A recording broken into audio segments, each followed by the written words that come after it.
हम कर रहे हैं 11th होम साइंस और आज हम बात करेंगे कि आपको फिट एंड फाइन कैसे बनाया जाए। यानी हम करेंगे हमारा चैप्टर नंबर 3 भोजन, पोषण, स्वास्थ्य और स्वस्थता। और ये जो चैप्टर हम करेंगे इसकी बात करेंगे हम किशोरावस्था यानी आपके संदर्भ में। तो आइए शुरू करते हैं हमारा चैप्टर। किशोरावस्था के आरंभ में ही बहुत सारे महत्वपूर्ण परिवर्तन होते हैं। हमने बात की थी कि जैसे ही किशोरावस्था शुरू होती है हमारे शरीर में परिवर्तनों का एक तूफान आ जाता है। सामाजिक परिवर्तन, शारीरिक परिवर्तन, मानसिक परिवर्तन, संवेगात्मक परिवर्तन और जो विकास की गति है वो एकदम से तीव्र हो जाती है। आपने देखा होगा एकदम से लंबाई बढ़ जाती है लड़कियों की, लड़कों में एकदम से दाढ़ी मूछें आना शुरू हो जाती है। और ये जितने भी परिवर्तन होते हैं किशोरावस्था में वो किसके कारण होते हैं? क्योंकि हमारे शरीर में हार्मोनल चेंजेस हो रहे होते हैं। उन्हीं हार्मोनों की गतिविधि के कारण ये परिवर्तन होते हैं। और जब ये परिवर्तन होते हैं किशोरावस्था में तो ये ना केवल हमारी लंबाई पर या हमारे वजन पर अपना प्रभाव डालते हैं बल्कि शरीर के प्रत्येक अंग को भी प्रभावित करते हैं। इसलिए जब इतना परिवर्तन और इतना विकास हो रहा होता है उस समय में बहुत ज़्यादा ज़रूरी है कि हम पौष्टिक भोजन खाएं। वैसे तो देखिए पौष्टिक भोजन हर अवस्था में खाना महत्वपूर्ण है, लेकिन किशोरावस्था में ये और ज़्यादा महत्वपूर्ण हो जाता है। देखिए जब बाल्यावस्था शुरू होती है हमारी तब हमें पौष्टिक तत्वों की आवश्यकता थोड़ी सी कम होती है। वो आवश्यकता धीरे धीरे समय के साथ बढ़ती जाती है। जैसे जैसे हम बड़े होते हैं वो आवश्यकता और ज़्यादा बढ़ जाती है।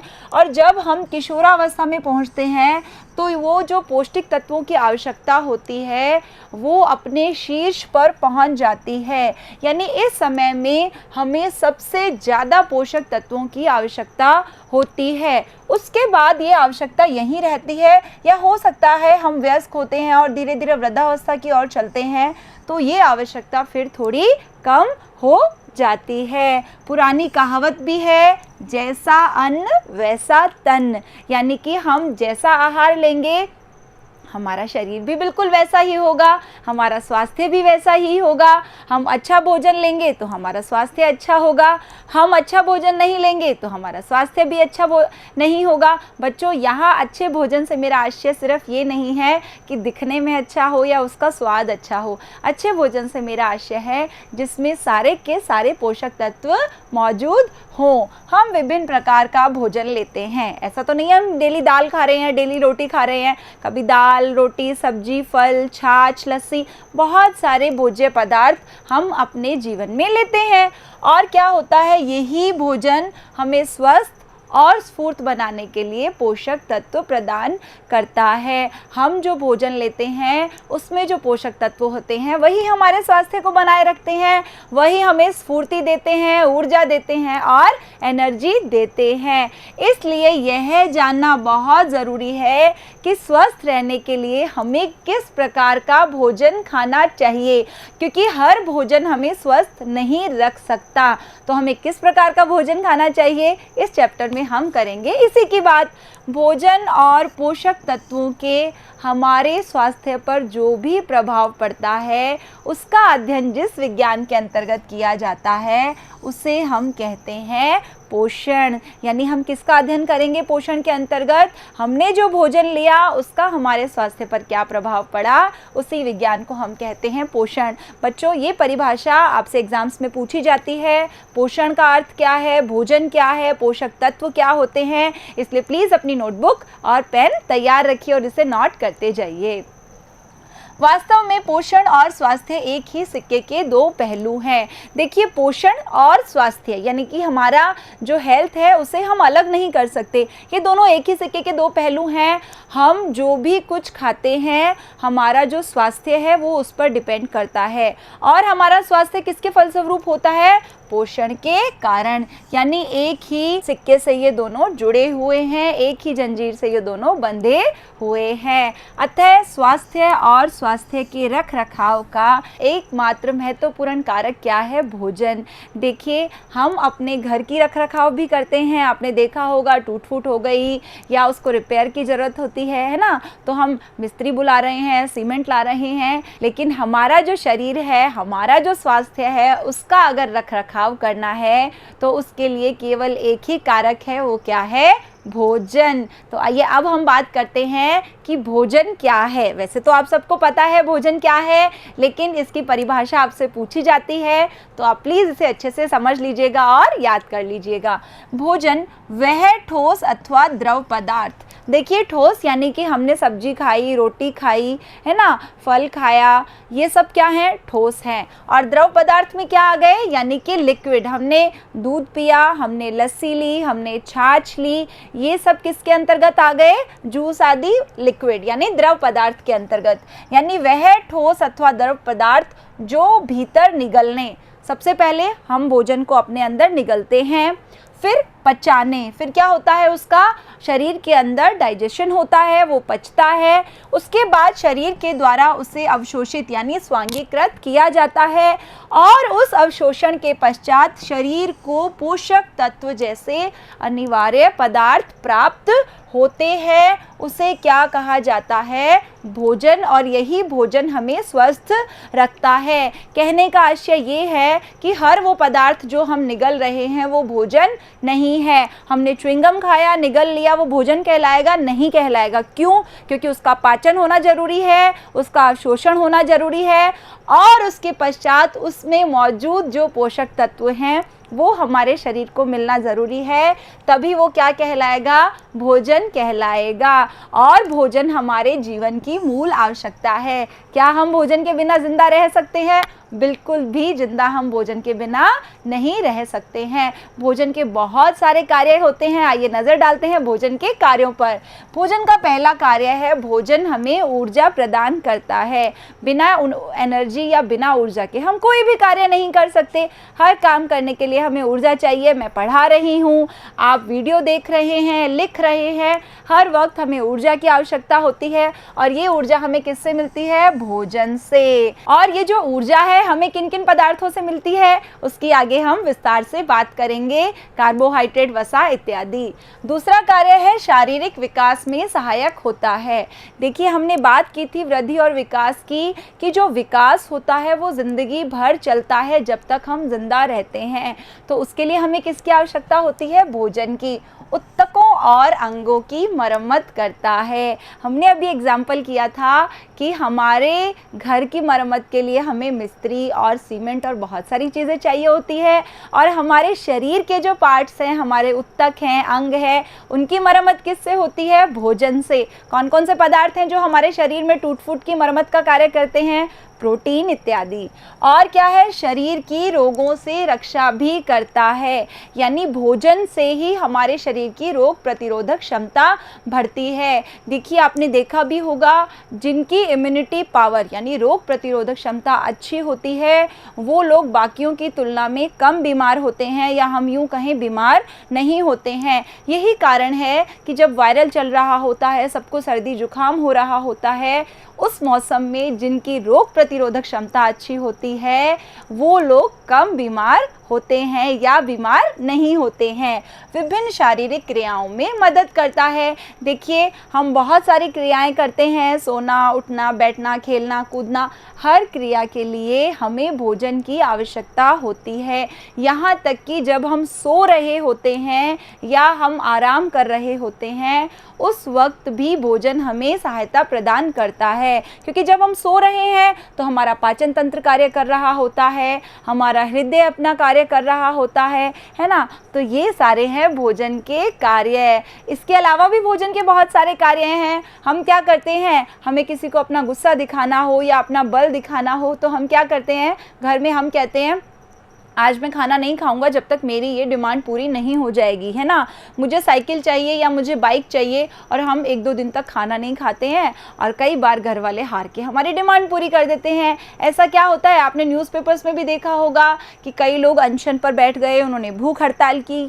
क्यों? कि वो अपनी मांगे मनवाना चाहते हैं। और क्या होता है, जब हम बहुत ज़्यादा खुश होते हैं तो हम भोजन ज़्यादा खाते हैं और हम जब परेशान होते हैं हम भोजन कम लेते हैं, इसलिए भोजन का संबंध हमारे संपूर्ण जीवन से है। अब हम बात कर लेते हैं पोषण की। अभी हमने कहा था पोषण क्या है, भोजन में जो पोषक तत्व विद्यमान हैं उसी का अध्ययन है पोषण।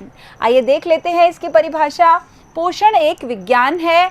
इस विज्ञान में भोजन, पोषक तत्वों और इसमें समाविष्ट अन्य पदार्थों का विवरण शामिल है। ये परिभाषा आप समझ के अच्छे से लर्न कर लीजिएगा, ये क्वेश्चन बहुत इंपॉर्टेंट है।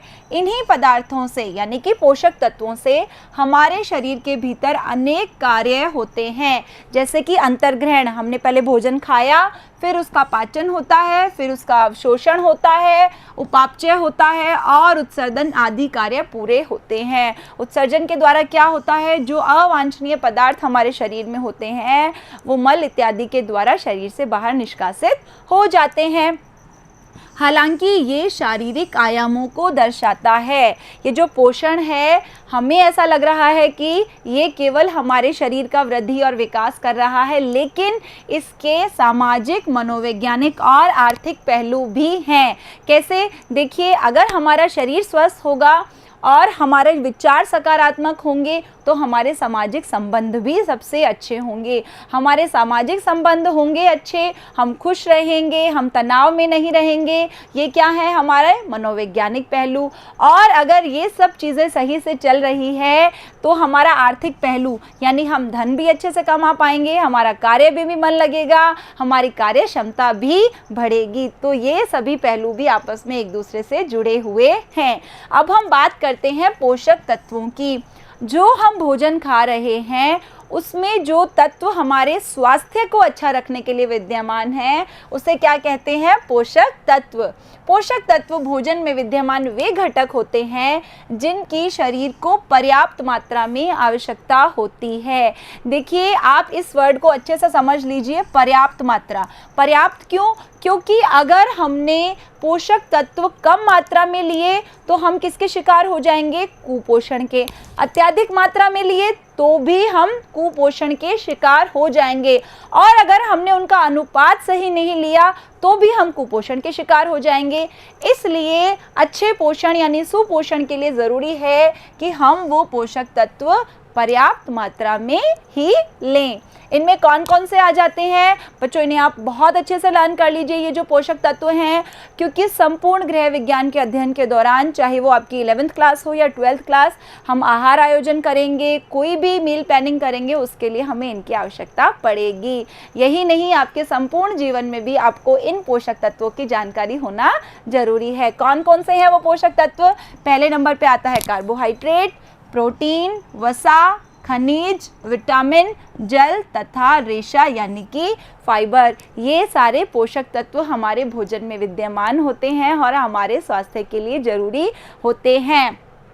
अब ये जो पोषक तत्व हैं हमें प्राप्त कैसे होते हैं, इनका स्रोत क्या है, उसकी बात हम आगे विस्तार से करेंगे। हमें स्वस्थ रहने के लिए सभी पोषक तत्वों की आवश्यकता होती है। ऐसा नहीं है कि हमने उचित मात्रा में प्रोटीन ले लिया तो अब हमें वसा लेने की आवश्यकता नहीं है, या हमने विटामिन बहुत अच्छे से ले लिया तो हमें रेशा यानी कि फाइबर लेने की आवश्यकता नहीं है।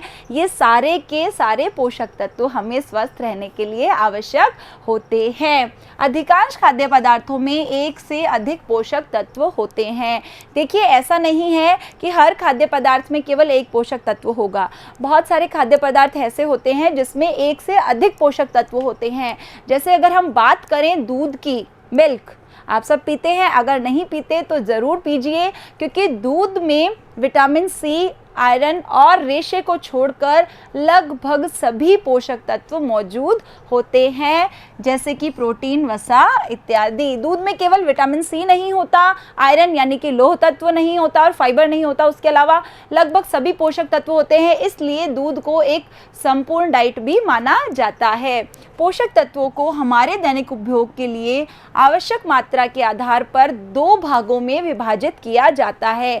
देखिए, अभी जो हमने पोषक तत्वों की की बात की, उन्हें हम 2 पार्ट्स में डिवाइड करते हैं। पहला है मैक्रोन्यूट्रिएंट्स और दूसरा है माइक्रोन्यूट्रिएंट्स। तो क्या है ये, आइए हम इन्हें अच्छे से समझ लेते हैं। देखिए, मैक्रोन्यूट्रिएंट्स यानी कि वृहत पोषक तत्व। क्यों है ये वृहत? क्योंकि इनकी हमें शरीर में अधिक मात्रा चाहिए होती है। किसके कंपैरिजन में? इनके कंपैरिजन में। ये क्या है? सूक्ष्म पोषक तत्व यानी कि माइक्रोन्यूट्रिएंट्स। इनकी हमारे शरीर में मात्रा तो चाहिए होती है, ऐसा नहीं है कि नहीं चाहिए होती, बहुत ज़रूरी चाहिए होती है, लेकिन इनके कंपैरिजन में इनकी मात्रा हमारे शरीर में काफ़ी कम चाहिए होती है। क्योंकि हमारे शरीर में कार्बोहाइड्रेट काफ़ी चाहिए होता है, क्योंकि हमें ये ऊर्जा देता है। प्रोटीन की आवश्यकता बहुत ज़्यादा होती है, वसा की आवश्यकता होती है, जल की और फाइबर यानी रेशे की आवश्यकता होती है। लेकिन इनकी आवश्यकता हमारे शरीर में कम होती है। वो क्या क्या है?